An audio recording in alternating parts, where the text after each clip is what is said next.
Hi అందరూ, నేను మళ్ళీ వచ్చేసాను. ఈసారి ట్రేడింగ్ కోసం ఒక డెసిషన్ తీసుకున్నాను. అంటే ఒక 80,000 రూపీస్ తెచ్చాను. 80,000 రూపీస్ స్టాక్లో పెట్టాను. సక్సెస్ఫుల్గా దాన్ని పోగొడేశాను. మొత్తం లాస్ అయిపోయింది. ఇప్పుడు అక్కడ 80,000 రూపీస్ కట్టాలి, లోన్ తెచ్చేసాను. ఆ 80,000 రీబ్యాక్ చేయాలి. At the same time rent, దాన్ని ఏమంటారు, ఇంట్రెస్ట్ పే చేయాలి. అండ్ ఇప్పుడేమో నాకు 80,000 లేవు, అలా లాస్ అయిపోయాను, ఏం చేయలేను.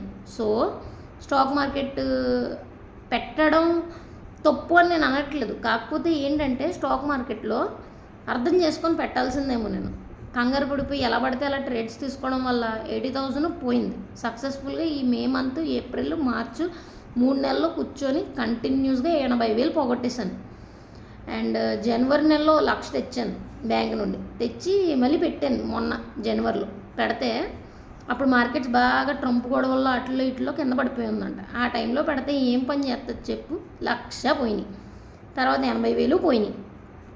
ఇప్పుడైతే ఒకటి డిసైడ్ అయ్యాను. మరి అది నెక్స్ట్ వీడియోలో చెప్తాను ఏం చేయబోతున్నాను అనేది. ఎందుకంటే మా ఊర్లో ఒక ట్రేడింగ్ ఇన్స్టిట్యూట్ చూశాను. ఆ ఇన్స్టిట్యూట్కి వెళ్ళాను, మాట్లాడాను.